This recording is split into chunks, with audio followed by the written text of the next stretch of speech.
রবিবার গভীর রাতে বিএসএফ এবং পুলিশের অভিযানে একটা সাফল্য এসেছে। জানা গেছে যে ইয়াবা ট্যাবলেট এবং শুকনো গাঁজা পাচারকালে তারা আটক করেছে। কমলাসাগর মিয়াপাড়া সীমান্ত এলাকায় অভিযান চালিয়ে এই বিপুল পরিমাণ ইয়াবা ট্যাবলেট সঙ্গে গাঁজাগুলো উদ্ধার হয়। জানা গেছে মধুপুর থানার পুলিশের সঙ্গে যৌথ অভিযানে এই নেশা দ্রব্যগুলি উদ্ধার করা হয় পাচারের সময়। তবে পুলিশকে দেখতে পেয়ে পাচারকারীরা ঘটনাস্থল থেকেই মাদক ফেলে পালিয়ে যায়। কি বললেন মধুপুর থানার ওসি, শুনুন। আজকে আমরা জয়েন্ট রেডের মাধ্যমে টোটাল 113 কেজি গাঞ্জা আর 2960টি ইয়াবা ট্যাবলেট সিজ করেছি। এটা বর্ডার এরিয়া মিয়াপাড়া টি গার্ডেনের বর্ডার সাইড থেকে আনক্লেমড হিসেবে।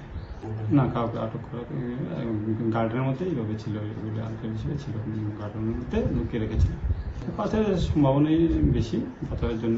এটার ব্যাপারে আমরা একটা এনকোয়ারি স্টার্ট করেছি, এখন দেখা যাক আমরা আসামি ধরার চেষ্টা করছি। বাজার মূল্য তো আমি ঠিক ক্লিয়ার বলতে পারবো না এখন।